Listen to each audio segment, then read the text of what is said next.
Aomori, Japan, 1936. Prisoner Yoshie Shiratori had had enough. He was coerced into confessing to a murder he did not commit. Beaten and tortured nightly by the guards, Shiratori faced the looming threat of a death sentence.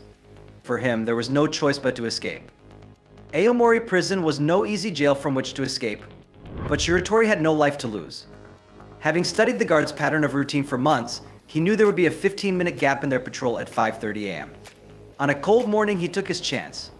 He was carrying a metal wire which he had smuggled from the bathhouse as a support ring from a bathing bucket. Although his hands were stiff from the winter, he still picked his cell lock. The door swung open, and he went through the prison, always locking one after another that he picked. The guards came back at 5:45 a.m., peeking through the window to see him inside. He had positioned what seemed like Shiratori, fast asleep, under his duvet. The truth is that this was a pile of loose floorboards positioned there in a manner to mislead them. Before they even raised an alarm, Yoshie Shiratori was already gone. However, freedom was not to be for long. Shiratori was caught 3 days later in an attempt to steal some hospital equipment and medicines. So 6 more years passed in that cell for life without him getting a chance to see any of his loved ones. Right in the middle of World War II, Shiratori was transferred into Akita prison. The guards there wanted to make an example out of him. He was confined in a special solitary cell. Copper sheets covered the walls, the ceiling was very high, and sunlight rarely came in. It was considered escape-proof, and Shiratori was kept in handcuffs at all times. But the guards miscalculated. They had underestimated Yoshie Shiratori's strength of spirit. One stormy night, after months of patient preparation, Shiratori acted. Using a small wire he had somehow acquired, possibly from items smuggled to him by a sympathetic guard named Kobayashi, he reached in and plucked his handcuffs. Palms and feet pressed against the smooth copper walls, he began to climb, an act impossible in itself.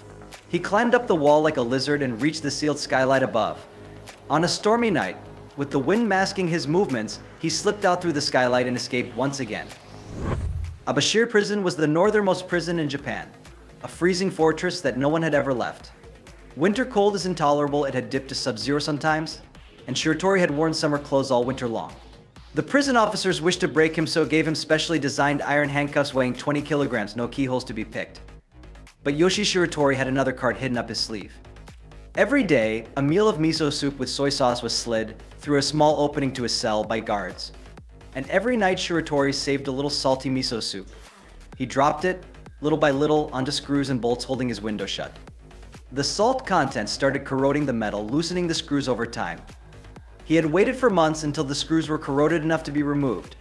The problem was that the opening was too small for a human to fit through.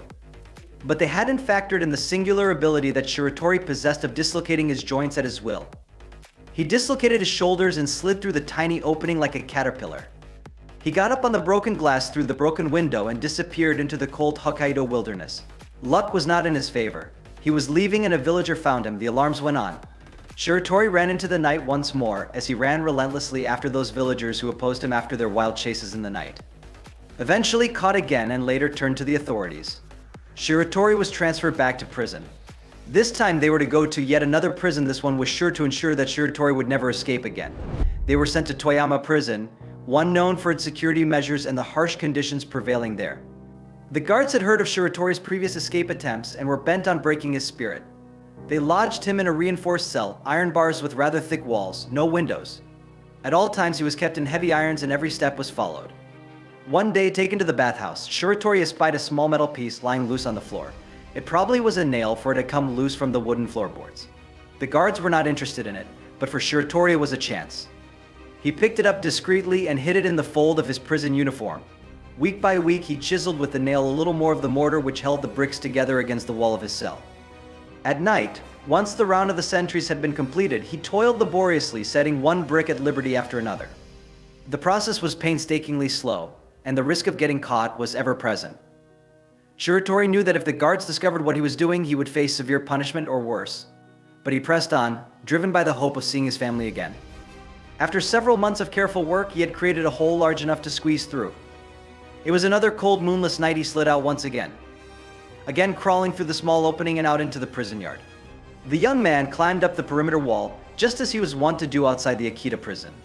But the biting chill of the night was nipping at his skin but propelled him forward, impelled only by a passion to be free.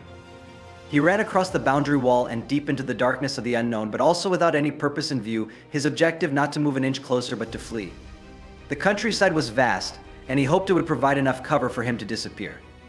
He stayed on the run for months, wandering from one place to another, never resting for too long in the same location. He stayed clear of cities and towns. He took refuge in desolate wilderness areas. He managed to get by on anything he could scrounge, but his strong physique shriveled from his lack of food. However, in all that was bad for him, Shiratori somehow felt a form of liberation he had denied himself for so long. He was no longer kept behind the iron bars or heavy shackles. He was free, even if only for a moment. It could not last, of course. Shiratori had realized he would be caught again someday, sooner rather than later. He was captured in the spring of 1944 while attempting to steal food from a farm. This time he was sent to Sapporo prison with a death sentence. The authorities had heard enough of his escapes. They wanted to make sure he would never break loose again.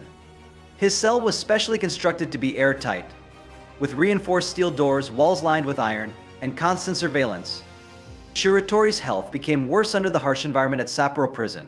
Years of dodging, getting beaten, and cold and starvation had consumed his body. He started to weaken day by day, and the guards concluded that this time around was going to be the worst since his spirit was utterly crushed. But even at deathbed, Shiratori would not break. Now, he once again began planning it, but this time his plan was not to escape from it, but to get justice. One day, Shiratori requested an audience with the prison warden. He mentioned cruel treatment that he received not only in Sapporo, but also in all the prisons in which he had stayed. He described his experiences about being beaten and tortured, left in the cold, and starved. He believed himself to be wrongly incarcerated since he was forced to confess for a crime that he did not commit. The warden, moved by the words of Shiratori and the evidence of his suffering, agreed to forward his plea onto the higher authorities.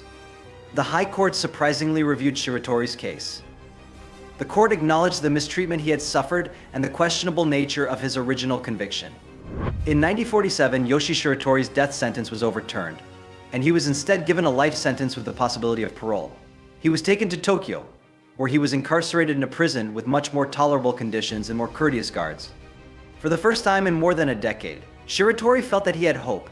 He concentrated on being a model prisoner, and over the years, his behavior won the respect of both guards and fellow inmates. In 1961, after serving 14 years in Tokyo, Yoshie Shiratori was granted parole. He was finally a free man. He returned to Aomori, where he was reunited with his daughter, the only family left for him. His survival and escape became a legend in Japan. He became an anti-hero who defied odds against a system that had wronged him. His is a testament to the strength of the human spirit, a man who refused to break no matter how dark the circumstances. If you enjoyed this video, do not forget to hit that like button and subscribe to our channel for more of this sort of thing. Thanks for watching.